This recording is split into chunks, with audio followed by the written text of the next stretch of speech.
you beautiful headbanging weirdos. It's me, Lars Ulrich. Yes, that Lars. You might know me from such classics as I Fought Napster and Napster One, or The Snare That Made Saint Anger Angering. And I'm sure we'll talk about that later. But tonight, let's forget about the drama, the lawsuits, and the fact that I'm the reason you can't get Enter Sandman out of your head on a Tuesday afternoon. I'm here to tell you, after years of touring, playing stadiums, and watching James Hetfield grunt his way through life, I've realized something. Comedy is way easier than drumming for 3 hours straight. So here I am, here, right now. And you guys better be ready, because when I'm done, you'll either be laughing or Googling how to throw tomatoes at a stage without getting caught a deep dive into Metallica James Hetfield. The metal dad. The man who wakes up every day thinking he's still 25 and trying to convince us all that he's the cool dad of Metallica. Seriously, this guy thinks he's hilarious. Alright, we're gonna play some metal today. Yeah. Gotta wear my leather vest, 'cause that's totally still rad, right? Yeah. Every morning, James looks at himself in the mirror and starts hyping himself up. It's like watching a metal Pokemon evolve, but instead of evolving into a powerful beast, he just evolves into a dad joke factory. It's like, James, are you gonna play guitar or just yell, yeah, until the crowd throws their lighters at you? And the dad jokes, let's talk about the dad jokes. James thinks he's the funniest guy in the band. But no, we all know who the funniest guy in Metallica is. And spoiler alert, it's not James. Hey guys, why did the metalhead cross the road? To get to the other side. Yeah, I mean, that's the kind of humor that makes me question every life decision that led me to this point. And I can't even blame him, because if I had a voice that deep, I'd do whatever I could to get attention too. Yeah, Kirk Hammett, the lost guitarist. Let's talk about Kirk. Ah, sweet Kirk. You know, Kirk Hammett is the nicest guy in Metallica. But if you ever need directions, don't ask Kirk. I swear, the dude has never been to the same place twice. If you ask him where the tour bus is, he'll point you to the nearest McDonald's, and somehow he's right. But you're 100 miles off course. One time we told Kirk to meet us in Chicago, right? We're about to sound check, and we get a text from Kirk. Hey guys, I'm in Ohio. Did I miss something? We're like, Kirk, we told you Chicago. And he goes, yeah, but the riffs, man. The riffs were calling me. Only Kirk could follow the riffs and end up in the wrong state. We tried to play it off like, sure, Kirk, it's totally fine. You're just out there trying to write the next big solo while we're waiting for you to get to the damn show. Then we got Rob Trujillo, the human crab. This man, he plays bass like it's a contact sport. And the crab walk, folks, don't get me started. Have you ever seen a grown man move like a spider on meth while slapping the bass? It's terrifying. Look at this. This is how Rob walks across the stage. It's like he's dodging sniper fire while he's still slapping the bass and giving us all a heart attack. He'll be halfway through a solo and suddenly he's 10 feet away from us, and I don't even know how he got there. It's like he's teleporting. One time I asked him, Rob, what's with the crab walk? And he just looks at me, dead serious, and says, what crab walk? Like, dude, you're out there moving like the creature from the Black Lagoon. Don't act like it's not a thing. Getting drunk with Mickey Mouse. Alright, here's a real classic for you. James and I were at Disneyland, okay? It's after a show and we're getting hammered. Now let me remind you, when James Hetfield gets drunk, everyone knows. It's like a Viking battle cry. But the best part of that night wasn't even James, it was Mickey Mouse. See, we're already trashed, right? And we're in Disneyland, somewhere between Space Mountain and a hot dog stand. We run into the actor who plays Mickey Mouse. But listen, the guy never broke character. Not even once. Hiya, pals. Let's go have fun today. And Mickey? Mickey didn't stop being Mickey for 1 second. He was slamming beers with us in the bar, but the whole time he's Mickey Mouse. Still in full costume. We're laughing, getting ridiculous, and Mickey's just there, standing on a table, making tiny fist pumps like he's the king of the world. So James and I are trying to teach Mickey how to headbang, right? And Mickey's just shaking his giant plastic head like, yeah, this is great. I'm pretty sure we caused a riot at that bar. I don't know if we're allowed back in Disneyland, but the one thing I do know for sure. Mickey Mouse is way cooler when he's hammered. The meme that never dies, and then there was Napster. Let's talk about that for a second. Everybody blames me for that whole mess. Like I'm the villain of the digital revolution. Listen, if I'd known that a bunch of 14-year-olds were going to make me the meme king of the early 2000s, I might have kept my opinions to myself. It was like this. Napster was this cool little service that let people steal music. And everybody said I was just being a greedy rock star. Yeah, sure, I'm a greedy rock star, except I'm the one who has to pay for the buses, the lights, the stage, while your teenage ass gets to download Metallica for free. So I do what any reasonable person would do. I try to stop people from stealing music. But you know what happened? Everyone acted like I was some old guy yelling at kids to get off his lawn. It got so bad that now I have memes of my face with the caption, "Lars Ulrich ruined music forever." But hey, at least I'll always be a meme. I'm like the Chuck Norris of the music industry now. Not sure how that happened, but I'm rolling with it. This is just the beginning. Death metal cooking show. Now, I gotta tell you about something that happened backstage on tour once. You know, when you're on the road for months, you start getting weird. We're talking cooking show weird. So one night, I had this brilliant idea. What if we combine metal and cooking? Metal, cooking. Yeah, that's right, I started filming my own cooking show backstage. And let me tell you, it was spectacular. So there I am, wearing an apron that says, "Kiss the cook." Because of course I do. And I'm getting ready to make this huge meal for the band. Now, keep in mind, this is before every show, so I'm kind of frantic.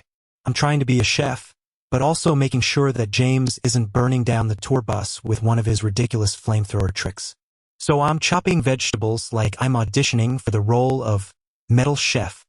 I grab a knife, and I'm like, all right, I'm gonna chop these peppers like I'm cutting through a distorted riff. Let's do this. James walks by, looks at me, and goes, Lars? I thought we agreed we weren't doing the death metal cooking show tonight? I say, James, you said you wanted jalapenos. I'm just delivering them the right way. It's like a Slayer solo meets the kitchen. Finally, we're ready to cook. And I'm about to show the world my secret recipe for metal slaw. I throw everything in the pan, and bam, it's an explosion of flavor. It was like I was shredding the guitar of culinary greatness. And James? He's staring at me with that dad look like, I still don't understand what's going on here. Kirk is probably off trying to find the best place for a chili dog in the venue, and Rob's over there, doing his crab walk around the tour bus like it's some kind of yoga retreat for bass players. Meanwhile, I'm making a masterpiece, people. A masterpiece. The band and their solo projects. Speaking of crazy ideas, solo projects. Every metalhead has them. Every rock star has them. You can't go on tour for 20 years and not have at least one guy in the band say, "Hey, I want to do a solo album." So one day, Kirk comes up to me and he goes, "Lars, I've got this idea for a solo album.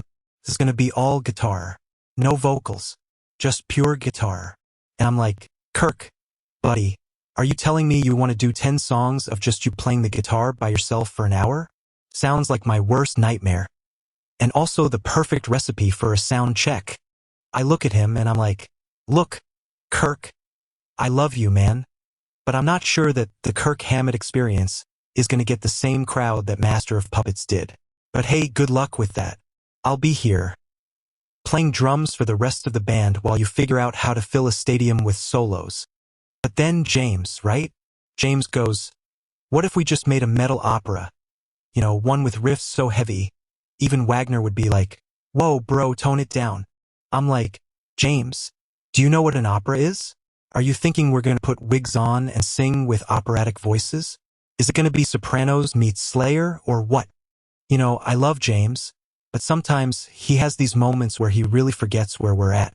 Like we're at a metal show, and he's talking about operatic solos like we're on Broadway. Dude, we have fire and explosions, not a grand piano. No one is coming to a Metallica show for that kind of vibe. The truth behind the no Lars rule, okay. I know what you're all thinking. Lars, we get it. You're the funny guy, the drummer, the guy with all the ideas. But here's the thing, guys. There's a rule in Metallica that not many people know about. There's this unspoken no Lars rule that I have very much created. You see, it started off as a joke. But when I suggested that we do a group karaoke night during one of our tours, the band all suddenly found other commitments. It was like, "Sorry, Lars, we have band business. And I'm like, what? You guys can't even handle 30 minutes of Don't Stop Believin' in a karaoke bar. So now, every time I suggest something, James and Kirk are like, yeah, maybe not Lars? And Rob's over there, pulling his crab walk again like, yeah, that idea would definitely get us more fish to fry than we can handle. I guess I just learned. Never trust drunken ideas when you're touring the world. The no Lars rule is for real. And I'll be honest, it kinda hurts a little bit. But hey, I'll still throw out a killer drum solo whenever I can. And maybe one day, we'll all sing Sweet Child of Mine together on stage. Just for fun. The accidental punk rock legend. Okay, let's talk about punk rock for a second. I know, Metallica is metal through and through, but let's be real, most of our influences came from punk rock. And somehow, me, of all people, became a punk rock legend. One night, I'm at some bar in San Francisco, drunk off my ass, of course, and I'm talking to these young punks about how Metallica is influenced by bands like the Ramones and the Misfits. Classic stuff, right? And one of these kids looks at me like I just said something profound. Next thing I know, the guy goes, "Man, you're a punk rock legend." And I'm like, what? I didn't even know what that meant. I just hit drums. But somehow, in their eyes, I had become this untouchable symbol of rebellion and fist-pumping fury.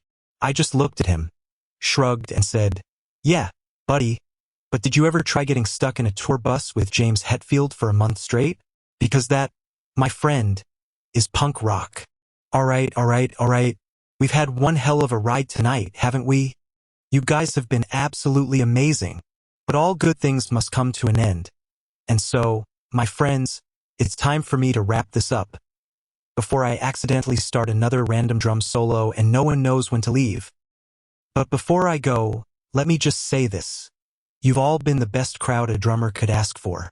I mean, let's be real, without you guys, I'd be up here banging on my cymbals in the middle of a dark alley, shouting at pigeons. So thank you, from the bottom of my cymbal-crashing heart. Now, before we go, seriously, I gotta shout out to the real heroes here tonight.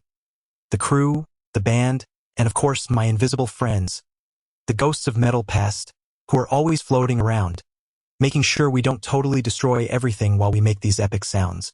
Special thanks to James, Kirk, and Rob for never once questioning why I'm up here, talking nonsense.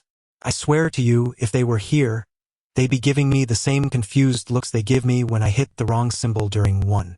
But that's what makes us Metallica. We make it work, even if it's absolute chaos. And to all the metalheads out there, I want you to remember something. No matter how crazy it gets or how offbeat life feels, as long as you've got your music and your sense of humor, you can survive anything. So keep the metal alive, keep the jokes rolling, and never, ever stop headbanging. Alright, now, it's time for me to leave you with one final thought. You've been awesome. I've been Lars. And as they say in the great halls of rock and roll, you can't kill the rock. And as for me, you'll never get rid of me because guess what? There's always another drumstick waiting in the wings. Farewell, my friends, and remember, never forget the power of a good riff. Good night. Encore? Seriously now, I know what some of you are thinking. Lars, it's been a long night. Maybe it's time to wrap this up. And to that, I say, do you even know Metallica? Wrapping things up on time has never been our thing. You ever been to a Metallica concert? We play until your babysitter quits, your parking meter expires, and your boss calls to ask if you're still alive. We once played so long that one guy in the front row grew a full beard. He came in clean shaven, and by the encore, he looked like he just finished hiking through Mordor. Oh my God, what if I never leave? What if I just keep talking? What if this show never ends, and I'm still up here next week, just ranting about drum solos and the meaning of life? What is the meaning of life? Is it love? Is it music? Or is it perfectly tuning your snare drum? No, it's all three. Damn it, write that down. That's some Confucius-level wisdom. Phew. Okay, let's bring it back. Where was I? Oh right, me. Being hilarious. You know, people always ask me, Lars, how do you stay so energetic after all these years? And I tell them the truth. Coffee, adrenaline, and the undying fear that James Hetfield will scowl at me if I slow down. Lars, where's the chugga-chugga? You guys don't understand. That man's glare could power a city. If James ever gives you the look, run. It's like looking into the eyes of a very disappointed Viking warlord. All right, I'm really leaving this time. But before I go, I want to leave you with some final words of wisdom. Number 1. If you ever find yourself in a life or death situation, always trust the drummer. We may look crazy, but we keep the whole thing from falling apart. All right, folks, I've been up here for way too long, and you've probably heard enough of me. At least for tonight. I know you probably came here thinking you were going to get a killer show, and you ended up getting the Lars Ulrich therapy hour. But hey, that's life with me, right? We don't always get what we expect, but sometimes you get something a whole lot better. So I'll leave you with this. Folks, keep headbanging, keep laughing, and never forget, Lars Ulrich made the world a better place, one awkward moment at a time. Good night, everybody.